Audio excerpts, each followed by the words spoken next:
National Broadway tour of the $1 Million Quartet is through Sunday over at the Civic Center Music Hall, and two of the stars are joining me on a sort of a construction-filled rainy morning here at the Oklahomans Video Studio. Gabe Bowling, Colte, Julian, Carl Perkins, and Jerry Lee Lewis, if you will. Gentlemen, very nice to meet you. Thanks for stopping by this morning. And thanks for having us. Let's set this up for those who may not be aware of the $1 Million Quartet, which has the all-star lineup as we see over there. Pretty big names. What can people expect from the $1 Million Quartet?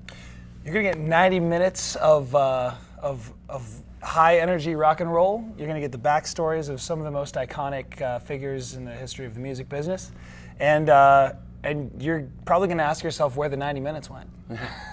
You mentioned the iconic figures. We talked about Carl Perkins and Jerry Lee Lewis, but it has Elvis Presley and Johnny Cash. Yeah, the biggest names. Now you have an Oklahoma background, right? That's right. I'm from a small town, Fletcher, Oklahoma, just a little bit north of Lawton, southwest Oklahoma.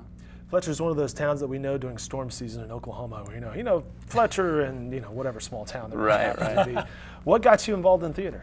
It really came out of my love for music. I played piano since I was 9 years old, growing up on a farm, and went to school at Oklahoma State, and I was quickly realizing that the grades that I was making in ag business were not that good, and so pursued more along the music lines, and always sang in choir and stuff, and was in my first show my senior year of college, and went on to grad school and worked on a cruise ship, lived in New York, moved to Chicago, and here I am. How was working on a cruise ship? Because that sounds very fantastic. Oh, it was pretty crazy. Yeah, it was 7 months at sea. You kind of go to bed every night with the ship rocking. It's pretty cool. Interesting, interesting. Now you say you grew up playing piano. Are you legitimately playing some Jerry Lee Lewis in this? That's right. Yeah, watched a lot of videos of Jerry Lee, and read some books and stuff to kind of figure out his personality and just kind of the background of stuff, like where a lot of things came from.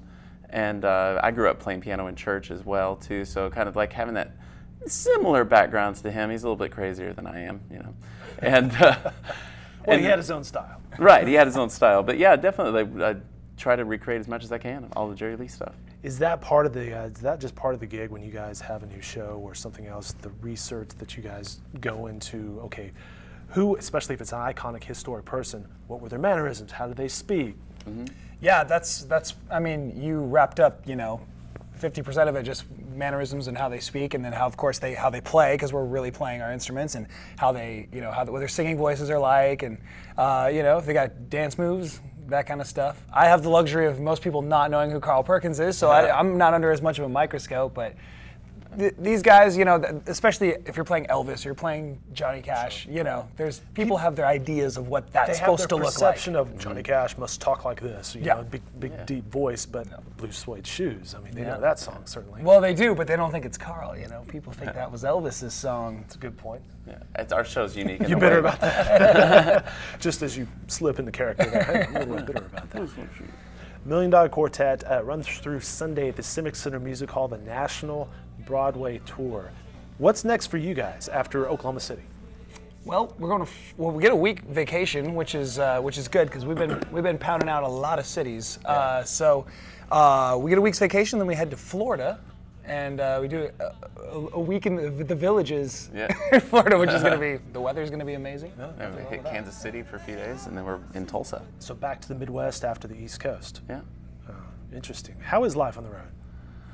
Well, man, you gotta covet that sleep is one of the biggest things, and just kind of making sure you take care of yourself, because it's day in, day out, and it's hard. But so it's a bit like an athlete. You really are taking care of yourself. Yeah, you can't afford to let yourself go down, because we're singing, and your speaking voice comes into play a lot, obviously, as well, doing theater. We do have understudies, however, on the off chance that we were to be sick or injured. We have people that travel with us, just in case. Need the backup, Carl? Yeah, call in the backup, Carl. Yeah, it really teaches you how to be flexible, for sure. Every theater is completely different. We have to adjust to that, and every audience is different, so it's a lot of fun. As we tape this, I believe you guys had a show last night at the Civic Center. How was it? Amazing. It was the best audience we've had in weeks and weeks and weeks. It was amazing. Yeah. Probably helps to have the hometown boy. He had a few of his... Pretty much had my hometown in the orchestra pit area downstage. Go. How are the acoustics there? I've heard they are fantastic. But from the stage, how does it sound to you guys? Great. It's great. It's one of the better houses. You get houses like this that were built, 50, 60, or I think that building is really quite old, but being renovated in such a way that it's really awesome. It's so great. I saw shows there. My very first show that I ever saw, like professional theater, was there, and now I get to perform there. It's really incredible to be part of. That's pretty cool. Before we started here, I was relaying to these guys. I went to Oklahoma City University. Kelly O'Hara, who you've been on stage with before, she's a Tony-nominated actress, currently starring in Broadway, The King, and I talked with her this weekend for an upcoming interview, and I asked her what she would tell aspiring theater majors or people who just want to go onto Broadway or touring, what the main thing she would advise them on. And she said, develop your craft. She says a lot of these days people are focused more on their marketing of themselves, of their personality, or I'm Dave Morris, instead of developing their craft of their talent. You guys' thoughts on people who aspire to be in your shoes? Yeah, I think that, I would hate to try and even change anything that Kelly O'Hara said. She's right. Yeah. Your craft, neither Colt nor I would be here if we hadn't learned. He's an exceptional piano player, exceptional singer. Guitar player. I'm an exceptional guitar player. Thank you. No, you never stop learning. Always, because there are always going to be 1,000 other people that want to be doing what you're doing, and the cream tends to rise to the top, so to speak. That sounds a bit cocky, but I guess what I'm saying is the people who continuously work on their craft and continue to get better, when the opportunities that are created for you are created, you're ready and you're prepared. Yeah, persistence and being teachable are really important in this business in such a way that you're taught by people that you work with, not necessarily people you work for, and that you learn so much from just being around people and seeing how they interact on stage and off stage, and creating a career for yourself in a way of having a great personality and a lot of talent. So she's right on with the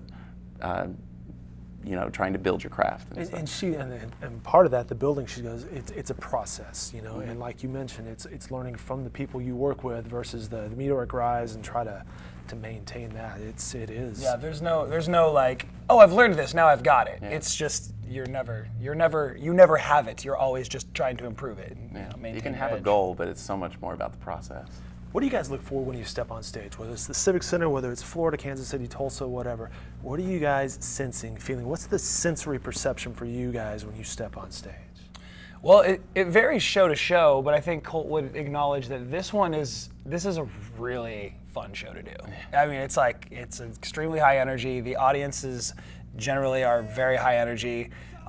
Sometimes you actually have to struggle just to maintain your wits about you, because you're like, wait, what's coming next? Because there's so much electricity. It's just we lose ourselves in the moment all the time, and especially being the musicians, the singers, the actors, and the dancers all at once.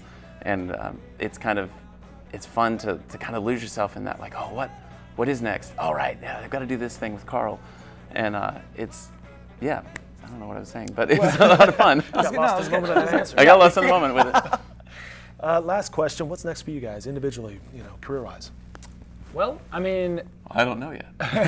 It's, our lives are comprised of just auditioning. Basically, we're always looking for work, and then we get work, and we work, and then we go back to being unemployed and looking for work again. So for me, it'll be going back to New York and,